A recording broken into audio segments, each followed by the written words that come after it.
perkembangan digital di semua atau di lapisan masyarakat ini juga kadang sangat mengembirakan, juga sangat mengkhawatirkan. Betul, mindset mereka terkait dengan yang disampaikan itu akhirnya sudah disebarkan kemana-mana. Iya. Saya selalu melibatkan teman-teman media, Mbak. Besok Jawa Pos itu diundang. Boleh.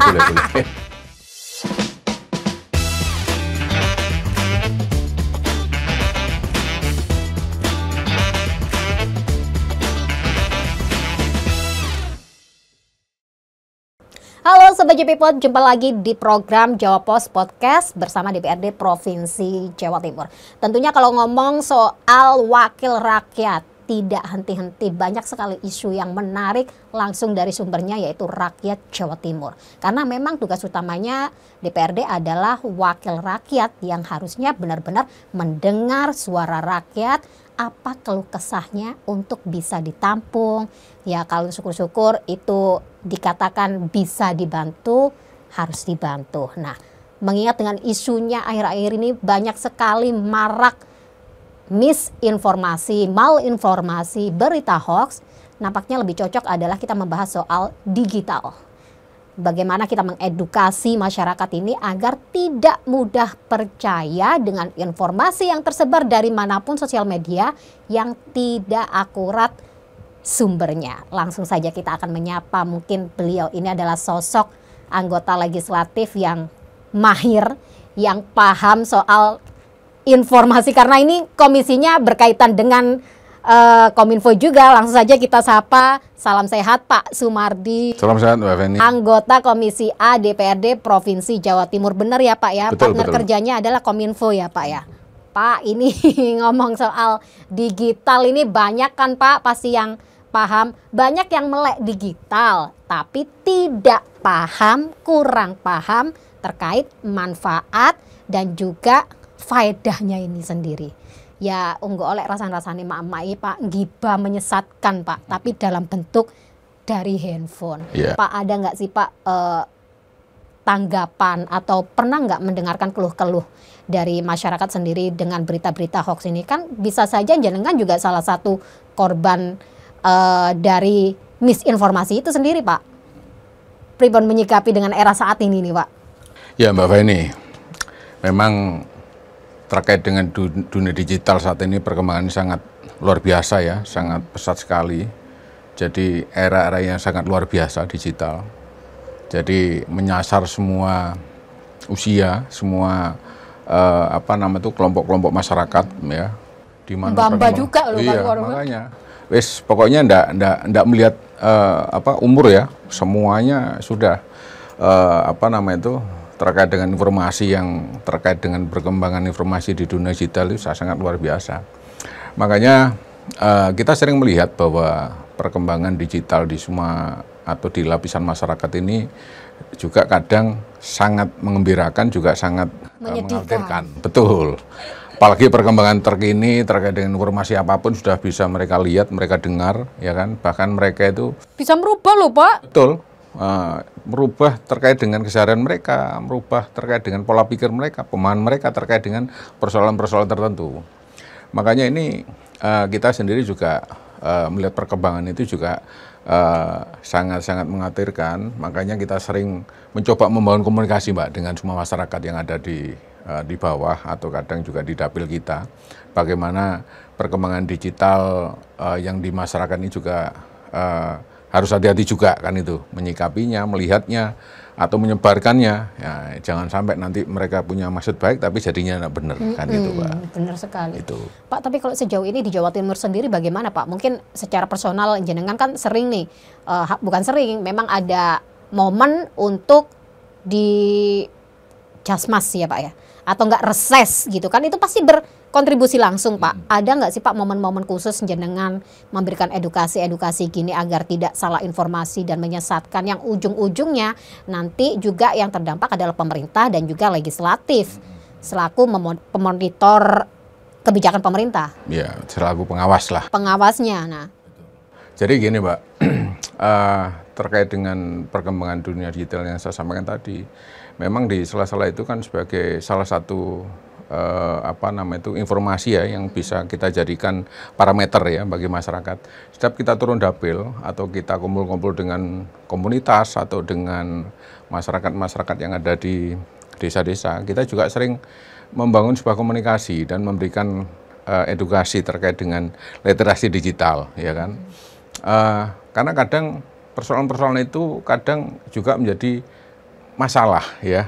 Bagi legislatif juga? Betul juga ya, pemahaman mereka seperti kemarin terkait dengan persoalan-persoalan yang kemarin itu kadang juga mereka itu salah mencerna terkait dengan informasi itu sehingga akhirnya pemahamannya sudah keliru kan itu. Makanya setiap kita turun dapil atau kegiatan-kegiatan semacam sarasehan, kegiatan terkait dengan kadang kita juga kerjasama sama Kominfo. Oke. Mbak Fani. Terkait dengan pendidikan digital itu kita kerjasama dengan mereka, kita topiknya terkait dengan bijak bermedsos, terkait dengan pendidikan literasi digital dan sebagainya. Di mana isi-isinya kadang kita juga menghadirkan pemateri dari beberapa pihak supaya nanti juga mengedukasi kepada masyarakat bagaimana mereka harus cerdas untuk bersosmed, cerdas untuk berselancar di dunia maya supaya nanti mereka juga paham bahwa jangan sampai mereka bablas sehingga menjadi persoalan-persoalan hukum bagi mereka. Benar, karena toh nantinya juga yang terserang adalah ini yang paling banyak, karena yang paling banyak informasi itu adalah kebijakan-kebijakan dari pemerintah langsung ya Pak ya.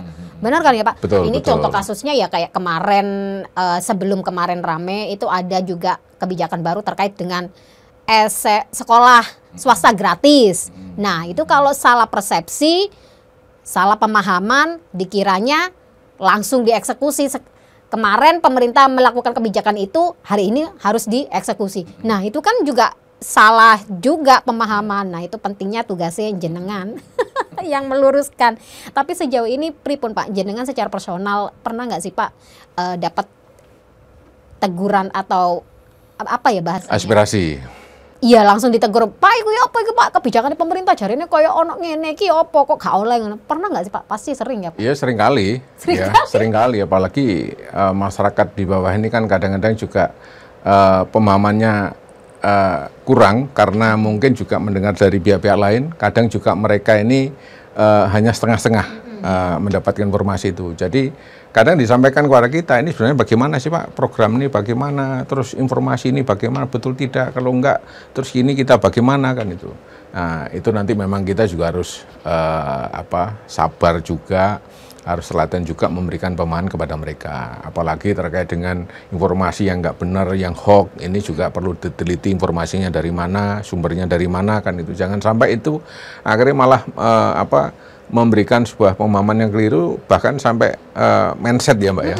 Mindset mereka terkait dengan yang disampaikan itu akhirnya belum sudah disebarkan kemana-mana. Iya, karena sangat mudah sekali untuk didoktrin untuk era-era sekarang. Apalagi ini sebenarnya kompleks nih, paket komplit. Komisi A itu bidangnya pemerintahan, yang notabene berkaitan langsung dengan aturan-aturan dan juga kebijakan. Nah, yang juga partnernya adalah Kominfo, bagaimana mensosialisasikan ya Komisi A. Wah, tugasnya berat nih Pak. Ya, harus dijalani Pak. Harus dijalani. Berarti kok Bapak ini aktif di masyarakat. Kalau boleh tahu nih Pak ya saya sih kan juga nggak tahu juga. Walaupun tahu mungkin nggak banyak. Tugasnya legislatif itu sebenarnya gimana sih Pak? Apakah hanya sekedar menyaring aspirasi, terus ditampung, diingat tok, dicatat, terus nana pemerintah eksekusinya nanti di lapangan sejauh mana nanti untuk merealisasikan itu? Kan masih banyak yang nggak tahu karena kemarin rame Pak ya. Boleh ya, nggak apa-apa ya Pak disinggung ya. Boleh. Tugasnya itu sebenarnya gimana sih Pak? Rutenya gitu loh Pak.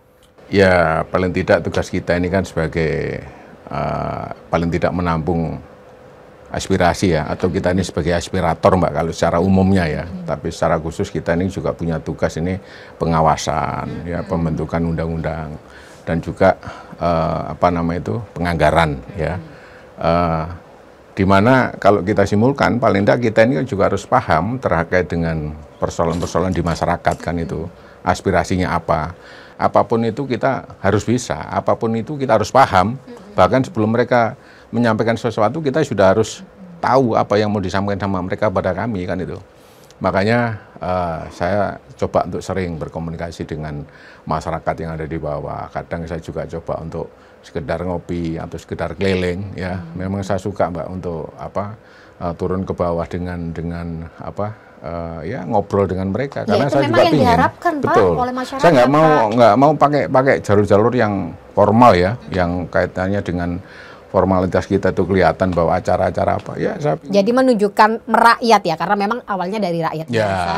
Sebagai wakil rakyat ya juga harus bisa merakyat juga ya. Saya ingin bangun komunikasi yang baik dan sangat dekat dengan mereka dengan cara-cara kita lah gitu loh Mbak. Nggak harus dengan event-event tertentu yang harus bagaimana, tapi saya ingin lah jam-jam tertentu atau pada saat tertentu sekedar ngopi di warung atau apa ya, ayolah, karena itu lebih enak, lebih ngobrolnya, berbicara terkait dengan persoalan-persoalan tertentu di mereka atau apa itu lebih nyambung gitu loh Mbak. Bisa guyon, bisa serius kan, jelas gitu loh. Tapi memang obrolan-obrolan warkop itu lebih enak Pak, ya kan? Kayak kita ini sebenarnya obrolan-obrolan warkop yang dikemas dalam studio gitu ya.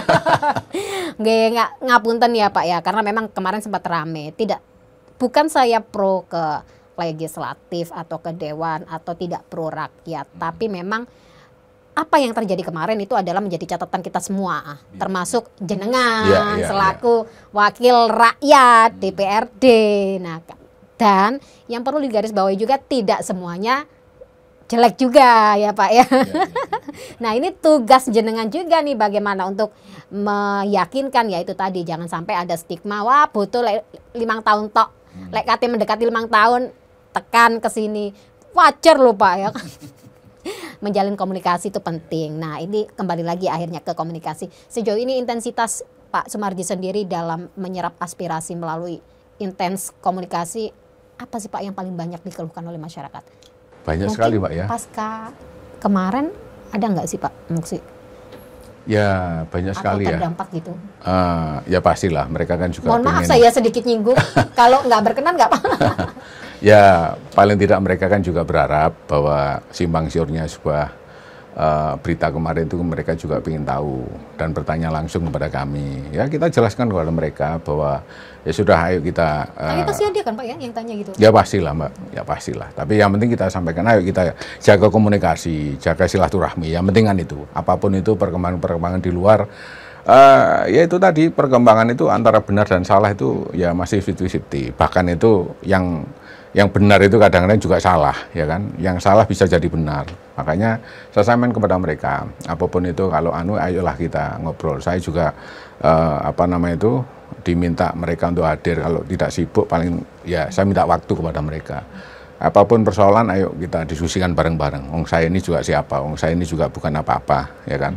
Tanpa sampean-sampean sehebatnya saya juga tidak mungkin bisa seperti ini, ya kan? Ceritanya kemarin itu ya karena saya ini bagian dari sampean juga kan itu. Saya sampaikan kepada masyarakat yang ada di dapil saya seperti itu Mbak.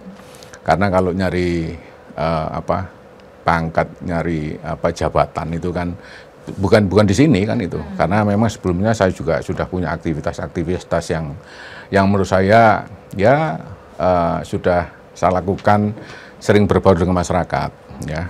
Sebelumnya saya juga seorang advokat yang sering membantu masyarakat miskin ya dengan lembaga bantuan hukum saya yang sering saya lakukan kepada masyarakat miskin itu saya gratiskan. Jadi paling tidak ini sambung komunikasi dengan semua lapisan masyarakat itu sudah pernah kita lakukan gitu loh Mbak. Makanya saya juga aja dengan masyarakat ini mau diajak ketemu di mana ngobrol apapun, ayo nggak apa-apa. Kita suka lebih terbuka kan itu. Daripada ada yang ditutupi terus nanti masyarakat nanti nggak tahu dari kita, nanti kan juga repot juga. Ya semoga lah ada Pak Soemardi lain yang selalu intens, selalu tetap mengingat rakyatnya di dapilnya. Karena ya lagi-lagi masyarakat kemarin, masyarakat Indonesia juga mengingatkan seharusnya menjadi pukulan dong buat teman-teman yang duduk di kursi legislatif, tidak ada masyarakat, kalian tidak akan jadi. Ngapunten bener kan ya Pak ya? Betul sekali. Nah, namun ada juga nih bahayanya terkait dengan informasi yang salah. yang tadi Pak Sumardi bilang salah bisa jadi benar, benar bisa jadi salah. Pentingnya media massa yang turut serta dalam hal ini. Kerjasama dengan Kominfo. Sejauh ini ada nggak sih Pak edukasi selain literasi soal digital, namun pernah nggak sih melibatkan langsung untuk media agar masyarakat ini juga paham?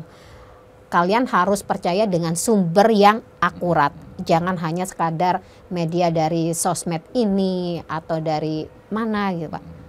Pernah nggak Pak? Kalau belum pernah, monggo dipernakan. Karena penting sekarang kan banyak media yang ngapunten, media dari sekedar sosmed, tapi kalau sumbernya nggak ini, tetap percaya Pak. Bahaya loh Pak, sampai juga yang diserang. Pernah nggak sih Pak ada edukasi kayak gitu Pak? Iya, beberapa kegiatan kita itu saya selalu melibatkan teman-teman media Mbak. Ya, besok Jawa Pos TV diundang. Boleh. Beberapa teman-teman. Ya itu boleh, saya sangat senang sekali kan itu. Saya terima kasih sekali kan itu. Jadi saya beberapa kegiatan saya kalau turun di komunitas atau di masyarakat, saya selalu kadang undang-undang teman-teman di Dapil Mbak, media di Dapil. Ya. Kadang-kadang teman-teman media di Dapil itu kan banyak ya, ada beberapa. Saya undang, wes saya minta berapa kan itu, hadirkan untuk kita juga diskusi karena saya butuh komunikasi dari arah yang lain kan gitu Mbak. Benar, saya butuh itu, jadi tidak hanya satu sisi, saya butuh dari beberapa sisi. Supaya apa? Saya ingin bahwa di masyarakat itu saya harus bagaimana kan itu ya. Kalau memang saya salah, itu Pak kalau sampai tolong saya juga diingatkan kan itu, karena kita ke depan ini kan juga harus menjaga semua komponen dan komunitas teman-teman yang ada di lapangan. Apalagi teman media selama ini juga sangat membantu Mbak ya, terkait dengan perkembangan-perkembangan yang ada di masyarakat apapun itu, saya juga sering diajak komunikasi atau diinfo. Jadi makanya saya sangat terima kasih sekali. Makanya kegiatan saya apapun di Dapil, seperti Sambang Dapil atau kegiatan sekedar saya silaturahmi di mana, saya ajak mereka sekedar ngopi atau sekedar kumpul ya. Saya ingin dekat dengan semuanya lah di Dapil. Karena itu tadi tujuan saya adalah membangun komunikasi dari semua lini lah, semua lini ya. Betul. Kira-kira ada apa aja di situ, kira-kira saran dan pendapatnya kepada saya itu kira-kira apa kan itu. Keren dong. Itu loh. Itu yang saya lakukan selama ini, Pak. Sangat jarang karena Pak, ya jujur saja sih, saya juga cukup lama lah berteman dengan teman-teman Dewan, tapi memang ya itu kan memang hak masing-masing ya Pak. Ada yang suka dengan terekspos, ya kan, ada yang ingin terekspos hanya gimmick, mohon maaf Pak, terlalu jujur, ada yang natural, mungkin salah satunya adalah Pak Sumardi, ya itu mungkin yang diharapkan kita semua. Oke Pak, ini kembali lagi ke topik tadi terkait dengan pentingnya digital. Sejauh ini kalau salah mungkin bisa dikoreksi sama jenengan. Memang kebanyakan Pak ya, edukasi itu lebih mengarah ke sisi positif. Edukasi digital, pentingnya edukasi digital, sisi positif yang selalu ditonjolkan. Namun banyak nih yang mengenyampingkan negatifnya. Padahal ketika kita sudah paham terlebih dahulu dampak negatifnya, otomatis itu akan memicu hal-hal yang positif. Kayak ya banyak case lah ya. Jarang loh Pak kayak gitu. Perlu dong Pak didorong untuk proses lebih dulu negatifnya seperti apa, tapi impact positifnya jauh lebih baik kalau kita sudah tahu dampak negatifnya seperti apa agar terhindar. Iya Mbak, ini kan berangkat dari yang pernah saya lakukan juga ya. Saya sebelumnya juga aktif di dunia hukum ya. Profesi saya sebelumnya juga sebagai advokat. Jadi banyak persoalan-persoalan dari salah ucap di sosmed, salah berbicara atau salah membuat narasi-narasi yang ada di sosmed, sehingga ini menjadi persoalan hukum yang lebih besar kan itu. Pidana ya Pak? Pidana jadinya ya kan. Mulai dari persoalan dengan suami istri sehingga sampai mereka cerai kan itu. Mulai dari keluarga sampai mereka bertengkar dan sebagainya. Jadi dicatat ini. Ini advokat loh yang ngomong, advokat yang nangani langsung kasus seperti itu. Jadi, akhirnya ini menjadi persoalan-persoalan yang di luar dari dugaan mereka, Mbak. Akhirnya menjerat mereka menjadi persoalan pidana dan akhirnya prosesnya ke pengadilan, ya kan. Kalau udah seperti itu kan mau dikembalikan lagi juga tergantung dari mereka. Tapi persoalan ini sudah masuk ke ranah-ranah pribadi, ya, masuk ke ranah-ranah hati kan itu. Nah, itu yang kadang-kadang sulit untuk kita satukan. Bisa pun prosesnya panjang kan itu.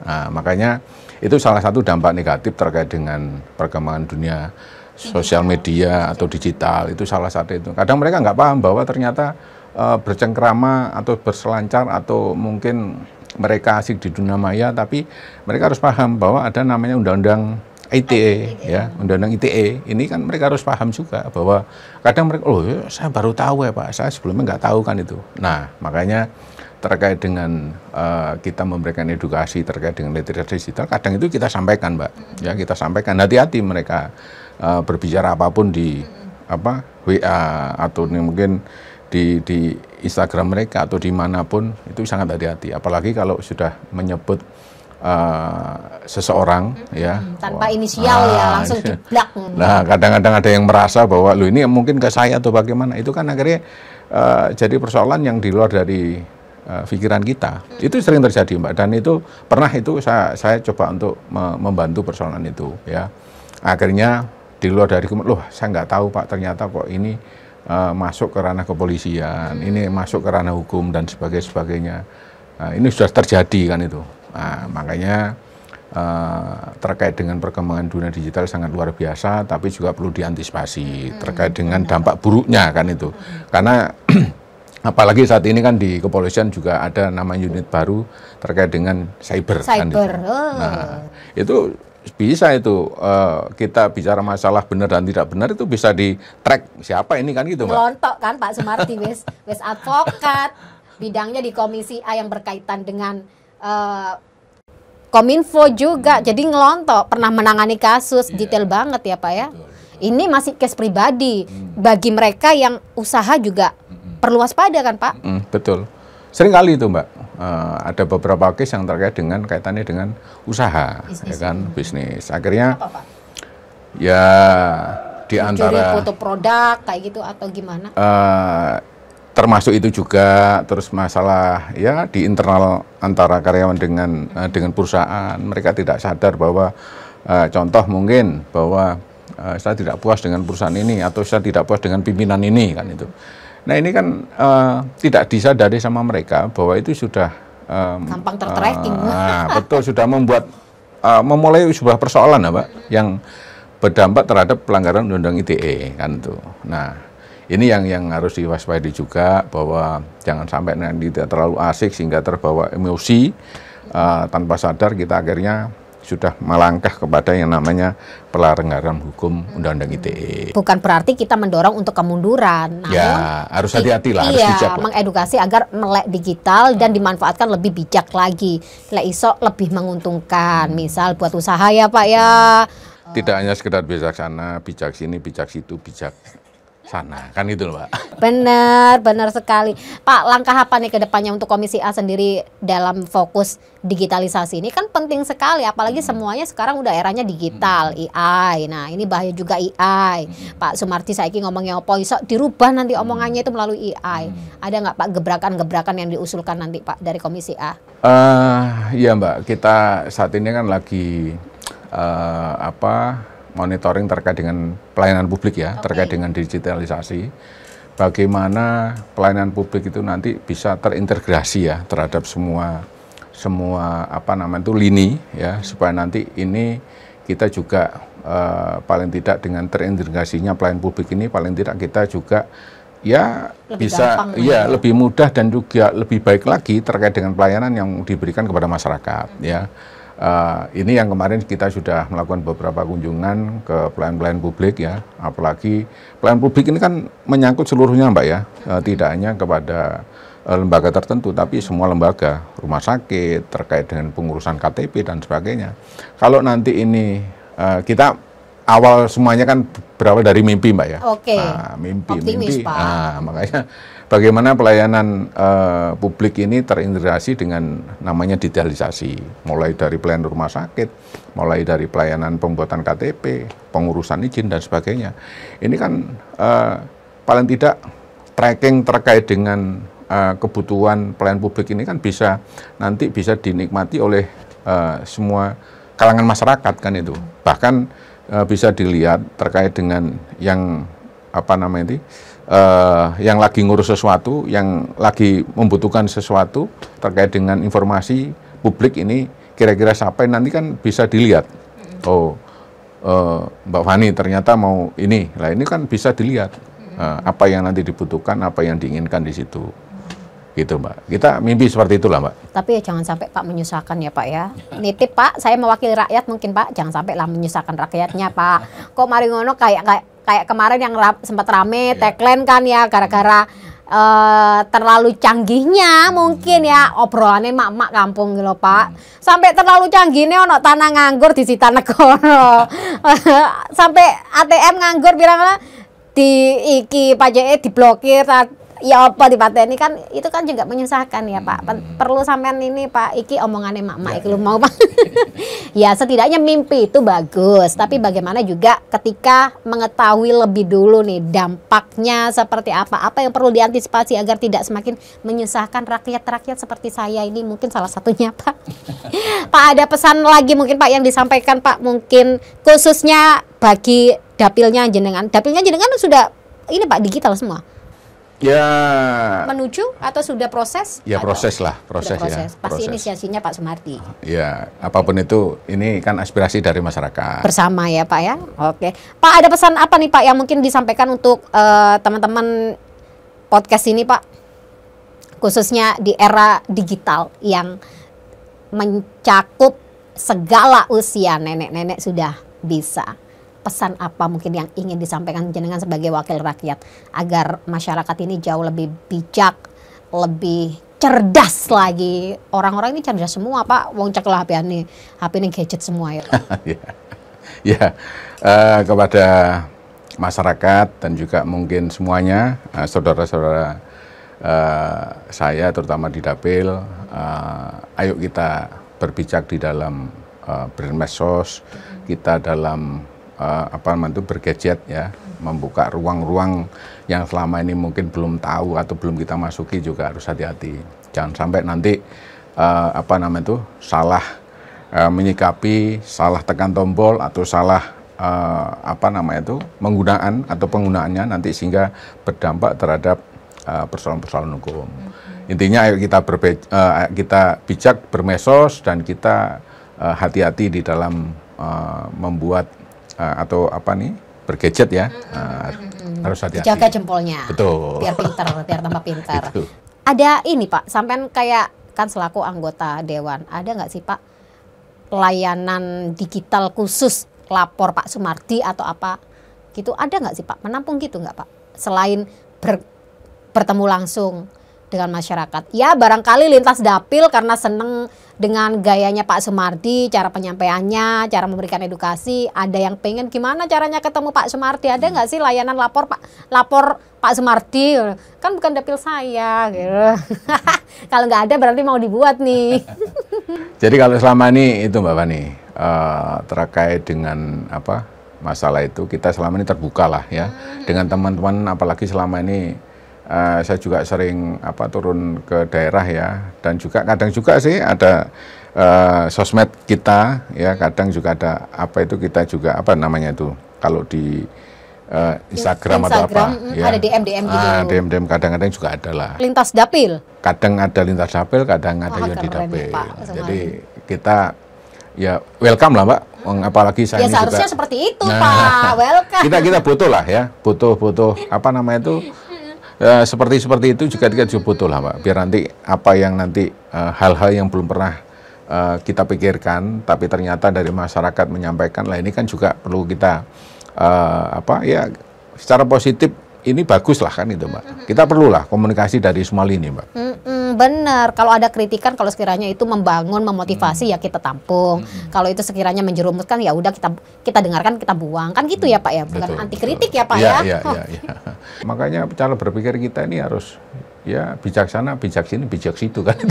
Yang belum paham bisa berguru ke Pak Sumardi. Baru periode ini ya Pak? Periode ini Mbak. Baru periode ini sudah keren aja. Semoga periode amin. berikutnya terpilih lagi, tapi tetap ingat sama rakyatnya nih. Amin. Ya kan Pak gitu. Pak Sumardi, mungkin terakhir ada pesannya yang mau disampaikan lagi Bapak, mungkin khususnya bagi kawan-kawan di dapil jenengan, atau sudah cukup? Ya, seperti yang saya katakan tadi Mbak, kalau terkait dengan masalah digital, masalah kita bersosmed, ya. Masalah informasi kebijakan pun lainnya juga. Iya, apa-apa, makanya Pak. ibu-ibu atau semuanya, ya saudara-saudara kita semua, saya pesan hati-hati untuk juga menebar terkait dengan kabar-kabar hoak ya, mungkin kalau itu hoak ya, atau berita-berita yang lain. Informasi pemerintahan, kebijakan apapun. Itu harus diteliti kebenaran sumbernya bagaimana, dan jangan sampai langsung di-share sehingga nanti berdampak kegaduhan di masyarakat. Kalau kurang jelas tanya Pak Sumardi. Ya, saya rasa itulah Mbak Fani. Kayaknya nanti butuh episode selanjutnya ya Pak. Amin, amin, Semoga amin. ya Pak ya, Amin, semoga amin, dengan amin, topik amin. yang berbeda, Betul, dengan betul. suasana agak lebih dingin ya. Ah. Terima kasih Pak Sumardi Terima atas kasih, Mbak Ani. waktunya, Terima kasih. memberikan kesempatan kepada Jawa Pos TV bisa hadir ke sini langsung. Ya, saya mewakili segenap kru yang bertugas mengucapkan terima kasih dan sampai jumpa di episode berikutnya di JP Pods khusus bersama DPRD Provinsi Jawa Timur. Bye-bye. Terima kasih. Dipersembahkan oleh